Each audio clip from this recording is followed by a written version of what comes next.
Hello, everyone. This is the second lecture of course 518. And today I will talk about some basic programming in Python. So we have a review for the previous lecture. We introduce variable and assignment. For example, you can have a name for your variable x and assign a value for that, which can be 2, 3, or anything that you want. And we introduce some basic data types, for example, int, float, boolean, string, or something like this.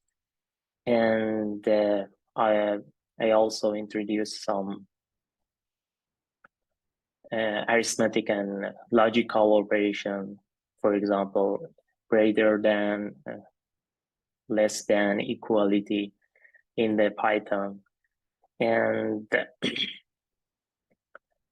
some data types that we can have sequential data, for example, list, tuple, string. That, for example, for the list, we have lots of member of integer, float, boolean, or something like this.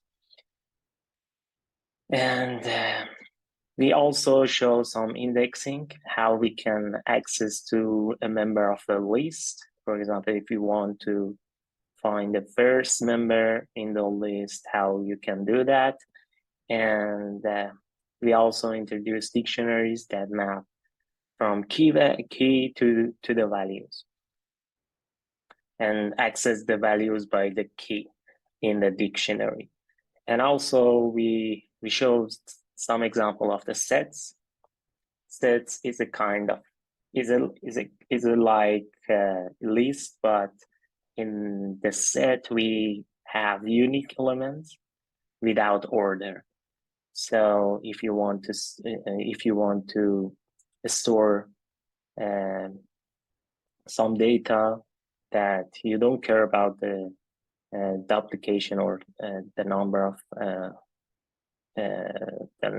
of elements in the list, you can use the set. And also, if you don't care about the order of the members, you can also use set. So today in this lecture, I will talk about another important topic in Python and other language, obviously.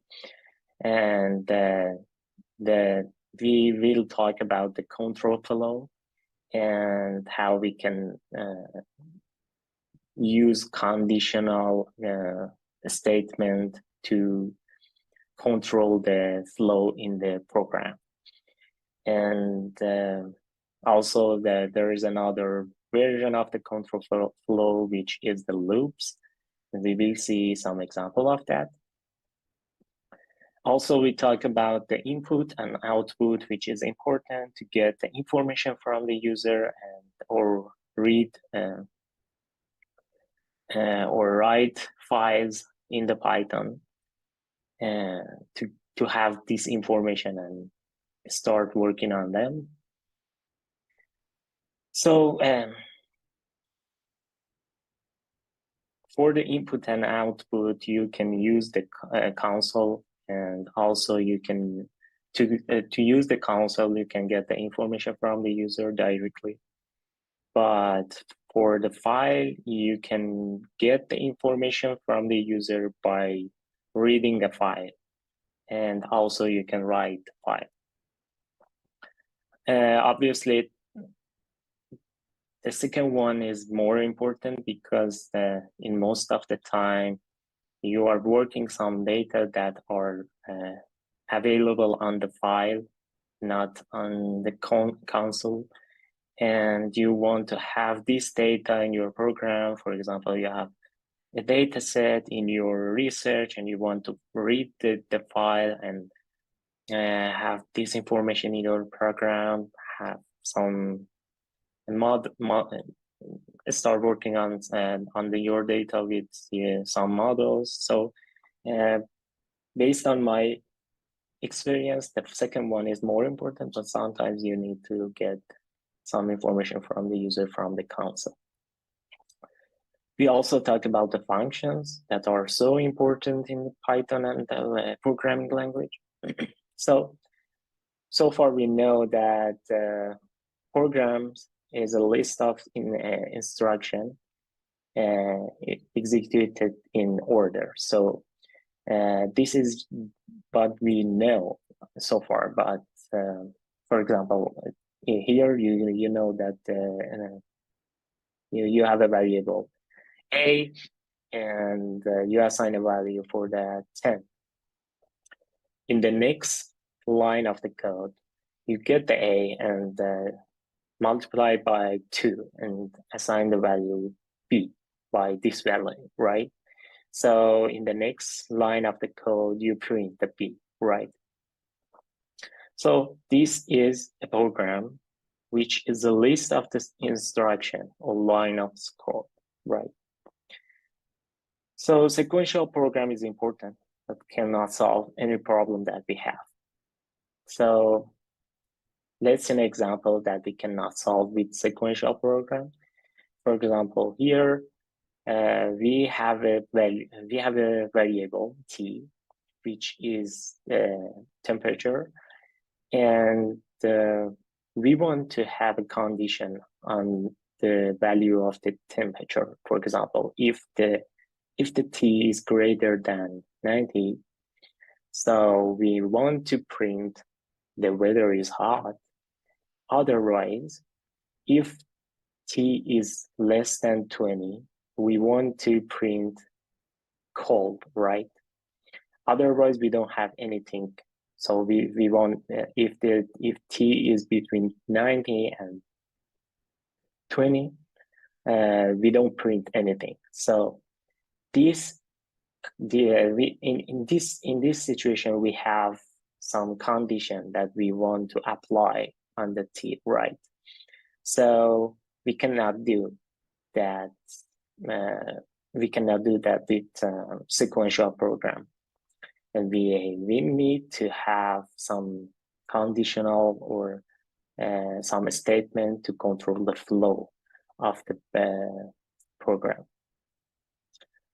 So, for example, here we need to check that the value of the temperature T and decide between yes and no based on the value of the T.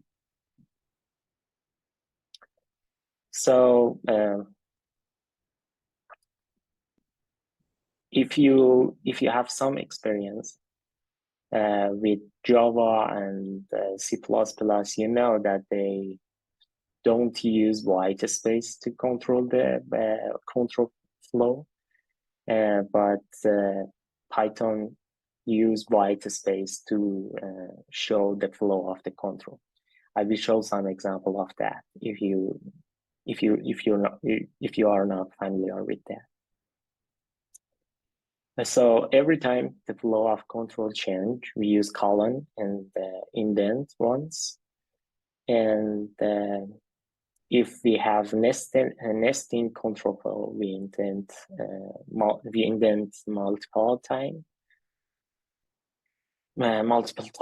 and to return control back to the previous level of control, we unindent once. So let's see an example what this means. For example, here we have a control flow here. So we have some code in the level 1, and we have another some code in the level 1. And suddenly we have a condition, and we want to control the flow. So for example, here we want to check if T is greater than 90.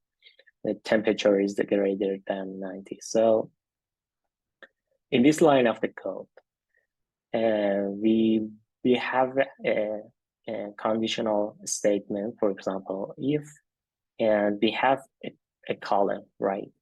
So as I said here, Python use white space to show the flow of control. So here we have an intent which is the white space, and we have some code if this condition is true, right? And also we have, so this is the level 2 because we are in the condition here. So also we have another code in the level 2. Then we have another condition, which you can see that as an example here. If we know temperature is greater than 19, and then we should check that if the temperature or T is less than 20. So we have second condition here in the first condition, which we call that we have nesting control flow, right? So we have a code for the second condition, which is the level 3, and we have some other code in the level 2. If you want to be out of the condition, you just want to unindent without any column. You just want to unindent to show that we are out of the condition. And also after that, we have some code in the level 1. So this is an example of how we show some condition or how we can control flow in the Python. So don't forget about the indent and don't forget about the column for the first line of the code that we want to have condition. Obviously, we have some example in demo or QA session. If you want to see example of this, you can see the demo session today, or we will try to record that for you if you cannot attend. So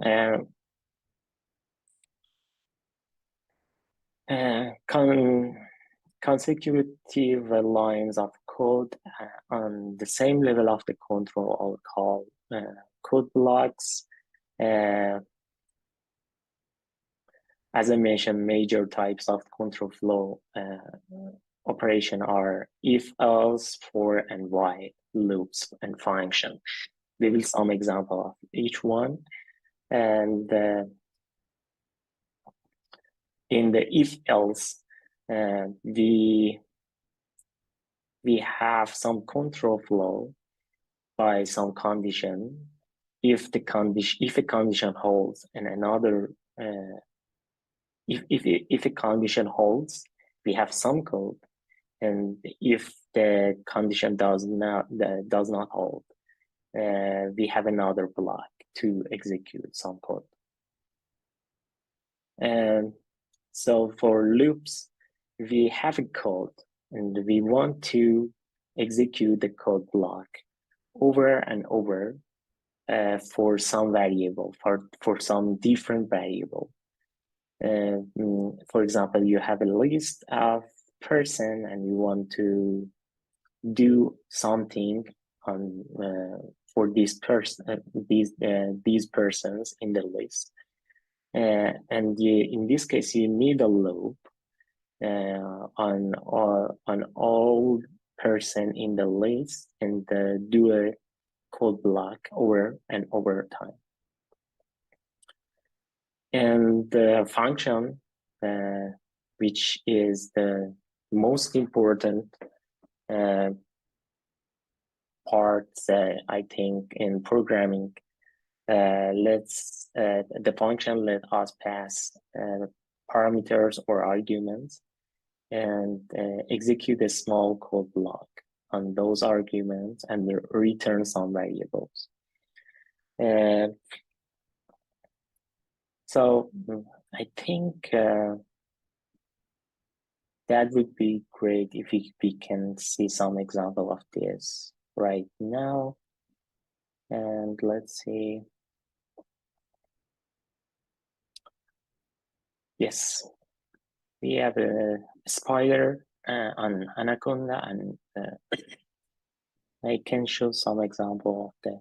For example, I will define t here 95, 96, or something like this. And I want to know that if t is greater than of 90, as you can see, I defined the control flow by column here, right? And after I enter, the spider used the white space to show the code block in this if, and which is the white space that I mentioned that Python used to control the flow.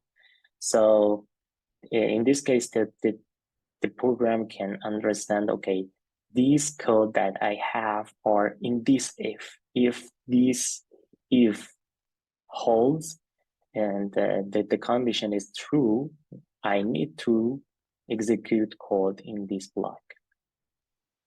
So I print t. If t is greater than 90, I will print hot, right? So I want to come out of this if code block, and I have another condition which is else, which means that if t is not greater than 90.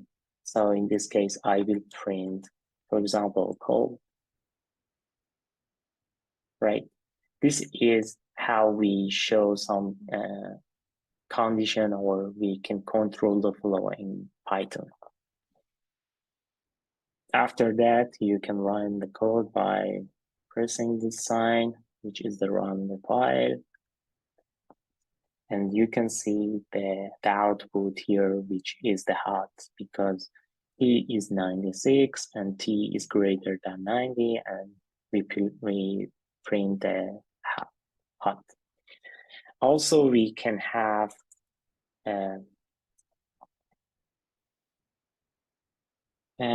let's see, we can have for or loops. As I mentioned, loops can be executed on a list. For example, here we have a list 1, 2, 3, 4. This is the list. If you want to know the type of your variable, you can print type and pass the variable to function type. And you can see the type of variable that you have. Here you can see after typing hot, I have a print which is printing the type of variable A, and you can see that the type of variable A is list, right? So in this case, I want to write all. I want to print all members that I have in the list. So I use for statement, for example, A for, and for every element, let's say let's name the T. No, for example, R, and for every R that we have in A, I will print R, right? So in this case, the program execute for all members in the A, and replace the value that we have in the A by R, and try to print R. So in this case, after executing that, you can see in each line we have a variable which is the value of that we have in the list. So this is kind of for loops, and as I mentioned, again, we can show that by a colon here and indent here to show that the code that we have in this for loop. So We also show some example for the function. So another loop, another if else that we have, or if else statement that allow us decide what code to execute depending on some condition. For example, we have a condition. At the first, we want to check that condition via the if statement. And we have some body code here to execute some line of code based on this condition. If this condition is true, we need to execute this body code. Also, we have another condition that we can show that by elif, which means that if this condition is not true and if this condition is hold, so you need to run this body code. And finally, after that, if neither of these conditions are not true, so you need to run the body code in the else, right? So in this case, by if else, you can have two conditions and you can check them sequentially to run some codes. Loops that I show an example of that.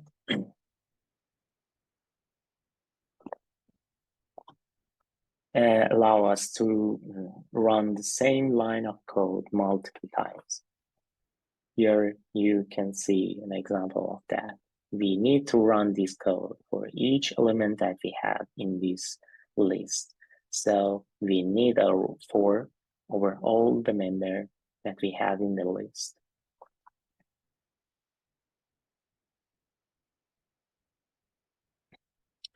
So, for example, here, consider that we have a function that get the temperature for us, and we assign the t based on the value that we get from get temperature. So after that, we want to check the value of t. If t is greater than 90, we need to run some code and get, again, we can get the value of the temperature. And in this loop, we can check the value of the temperature again and again and again and run some codes. So in this case, we need, after having a temperature greater than the 90, which means that or less than 90. So in this case, the condition cannot be true. So we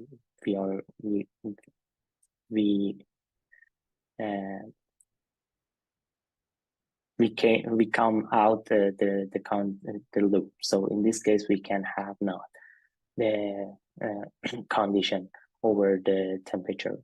So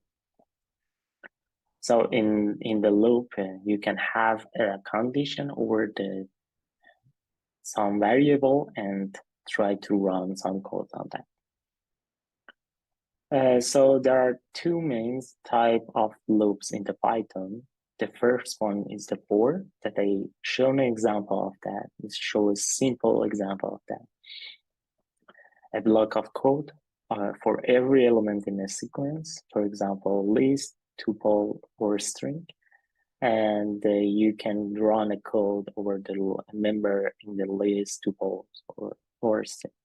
This is so useful in the programming to use for. So for statement can show in the Python by this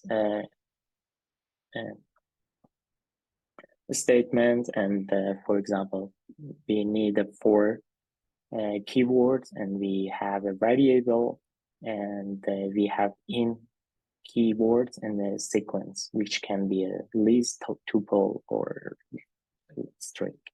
And we have some codes here to run based on the variable that we have in this list. So here you can see the example that I mentioned, that I show here. This is the for keywords, in the Python. Here is in another key words, and R is a variable, anything that you want. But you should make sure that you didn't use this variable anywhere in the program. And the sequence that I mentioned here, also the sequence can be list, tuple, or list string, and a body code. You can do anything that you want. For example, here you can have another variable which I call y, and I multiplies the r by 2 and also print y, and then execute that. So you can see at the first, we print the value that we have in the list, for example, 1, and then multiply that by 2, and then print the y here. And then another 1, and then the multiplication of that, and then 3, 6, and 4, 8. So you can do anything that you want in this block based on the value that we have in the list.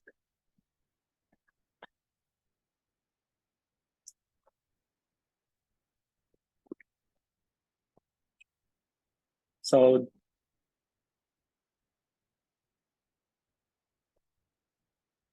another types of loop in the Python is a while, which is a block of code as long as the condition is true. For example, here we have a keyword in the Python while, and then we can define some condition here and column, and then we have an intent and the body code that we have for the while.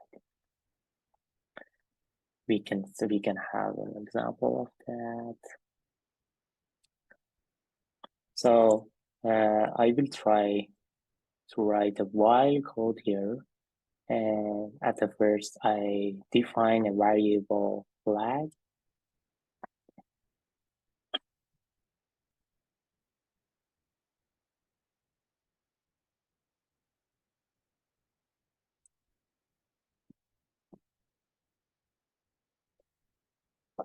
I assign this is the Boolean variable that I define here, and I assign it to false, and I write a while statement here. While flag is false, this is a column that I mentioned here, and then indent and print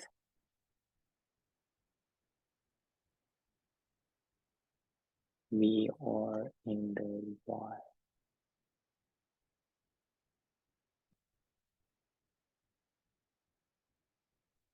So this code can be run until the flag be true, because while can be run until the flag is false, and we need to have a end for the while. So, for example, here I will define another variable which is for example, a, and I mentioned that if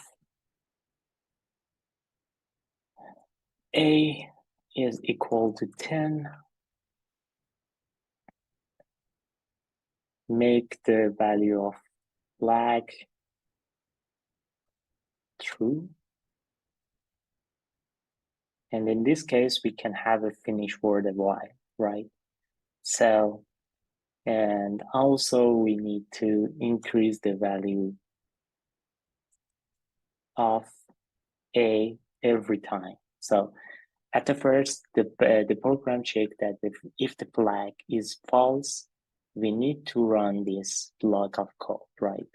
So at the first, flag is false, obviously, because we assign the value. And then we print something here. We can do anything that we want here. So I just print something here. And after that, we have another control flow in the while based on the value of the A. So the value of the A is 1. And we check that if the value of A is equal to 10, assign a value for the flag, which is true. So at the first, the A is not 10, right? So the flag cannot be true, so the flag remain false. And then in the next line of the code, we increase the value of the A by 1. So in the second run of the while, we have also flag false. We print something.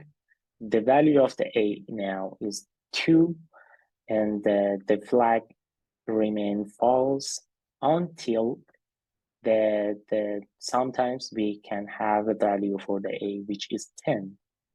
And in this case, if condition holds, so we change the flag, the value of the flag to true. So in this case, if the value of the A is 10, the value of flag change, and then in this case, the while cannot continue, and the program can be finished based on the value of a flag. So let's run this code.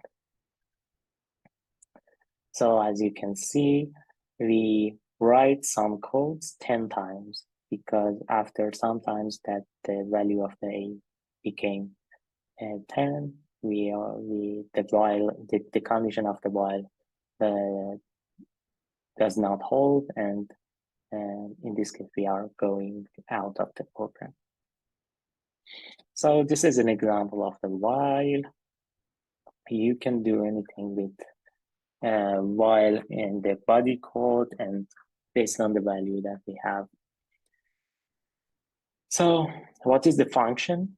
Functions allow you to reuse a portion of the code over time again and again. So this is so useful in the programming. You might have some experience in other languages, some Java and C++. A function can be thought of subprograms, and function are called or invoke, and the function take parameter and return a result. And for example, we can have some values that we pass some arguments to the function and try to do something on them and return a result. We already seen a number of built-in functions. For example, print is a function, and for example here you can see that the print is in a function that we pass some values to the print, and print return a result, which is the writing something on the console. And the len, which can return the length of the sequence or list or tuples or strings. Open, and we can have lots of functions in the Python. We just need to use them. We can also define some function by ourselves. So function are defined with the def statement, and you can define the function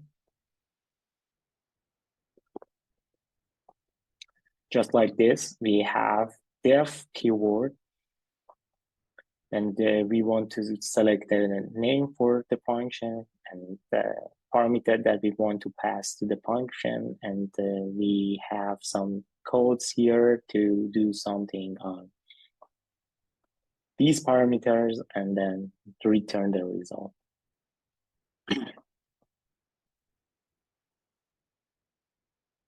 So let's define a simple function also here. For example, here I type def. So I want to, for example, define a function that multiply a value by 2, right? So I named the function multiply, and I pass some variables, for example, here q, or anything that you want. So after that, I have a column and an intent, and I have another variable, which is I, and I multiply the value of q by 2 and return. Here you can see return the result. I have div and function name and some parameters and somebody codes and return some result. Now I need to return some result. I return I. So I define the function and I want to use that, right? For example, I can print multiply. As you can see, the spider can have some suggestion based on the initial character that you type. So I pass, for example, 4 to this function, right? So after that, I will expect that to have 8 because I passed 4 as a q in multiply function, and after getting the q value, for example 4, we multiplied it by 2 and assign a value for I and return the I. So here we return I, which is 8, and then we print it. As you can see here, we have 8, and we have a simple function in our program.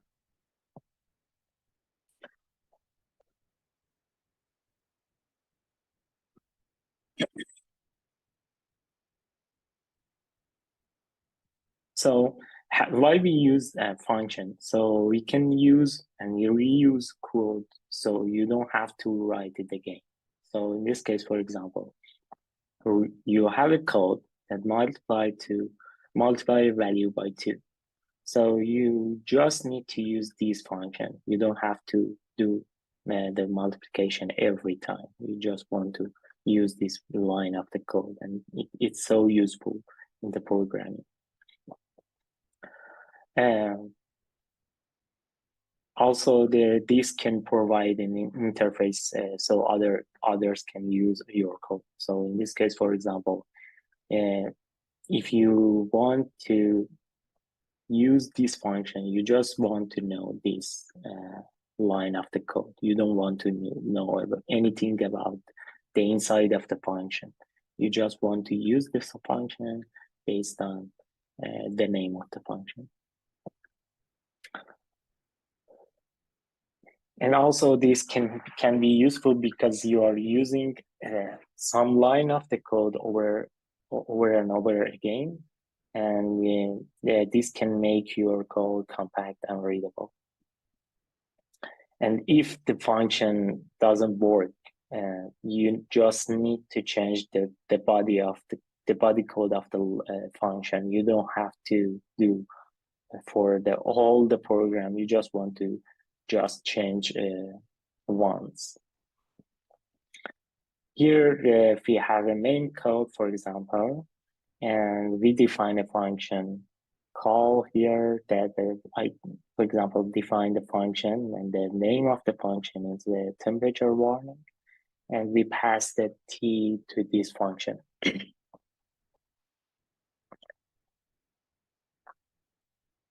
So in the main code, we call this function and we pass 95 as a t in this function.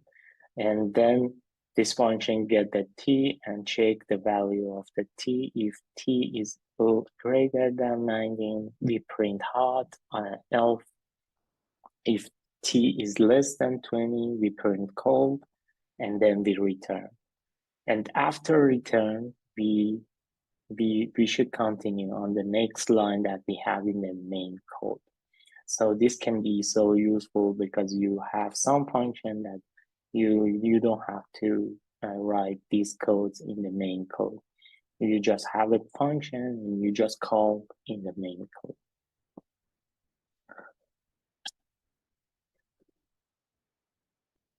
So this is the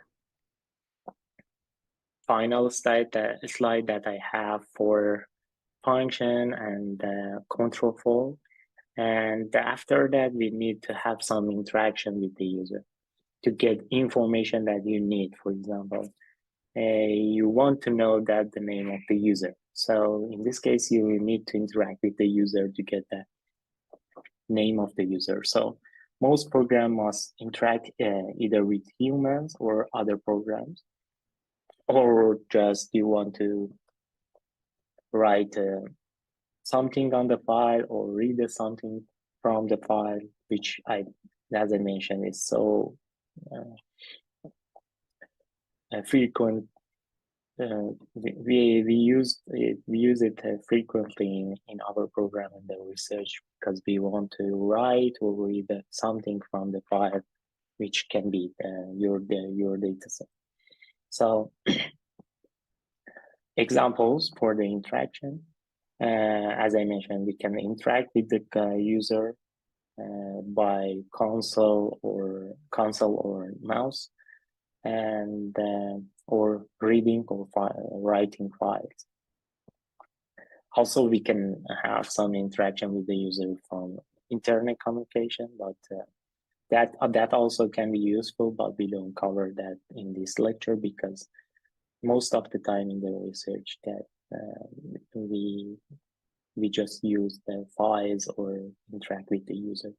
We don't use internet communication, but if you are interested, you can learn that.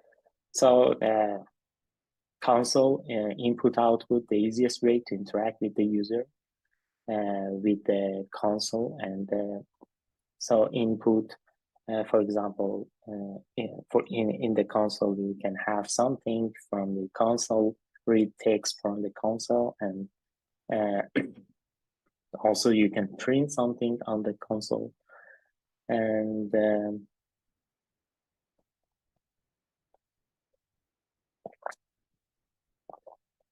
so for getting some text from the user from the console, you just need to write input as a keyword and pass some prompts, which can be some text that you want to show to the user before getting the information from the user. And after that, you get user input as a variable here. So now we have the some text from the user from the console. And if you want to print that, you just use the print function like this, print some string and comma, and then print another string. This is so easy to get information from the user from the console. Also, you can save result and interact with other programs through the file system. Yeah, to do that, you need to, at the first, you need to open the file. In the program, you need to open the file, and then after opening the file, and you need to read the contents of the file. And if you want, you can after that write to the file, and finally you should close the file. So this is the whole that you need to do if you want to interact with the system or program by reading or writing a file. For example, here we can open a file, and you just need to have a path to the file and the file name that you want to read. And then we have a mode for the file. This mode can be write or read, because this can be different in the Python. You just mentioned that I want to open this file to read, or I want to open this file to write.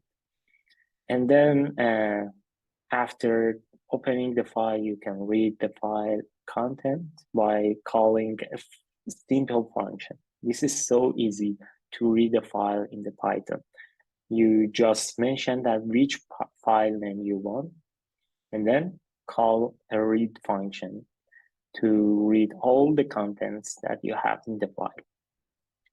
Also, this is so easy to write on the file. You just need to call the write function and then pass some values that you want to write on the file. And after doing something on file, you need to call close function to close your file. And we have some example on the session, demo QA session, and for this part, and also for the previous slides that I teach today and our previous lectures. And if you want to see some example of them, you can see the demo and QA session, or you can come to the office hour. And finally, we have importing function, because if you define some function, or you are using function from other people, you need to import them. And modules are Python code usually, and collection of the function that can be used in other programs. And we can load module from other codes or from our code using an import statement. And the import statement mostly can be defined on the top of the codes, and you can define by keyword in the Python, which is the import, and the module name that you want to import to your program and then use. And we have some example on the QA session demo. Today we have a first demo session at 2 p.m. If you want to see some example of this basic concept in the Python, you can come to the session, or you can watch the record version of that. And by the way, if you have any question about the content of the course or content of the lecture, you can send an email to me. And don't forget about the assignment. The assignment will be released today, and the deadline for the assignment is the next Friday. If you have any question about the assignment and submitting file on the grade scope or something like this, you can ask in the Piazza or send an email to me. So this is the end of the lecture, and see you in the demo session or next lecture. Thanks. Have a good one.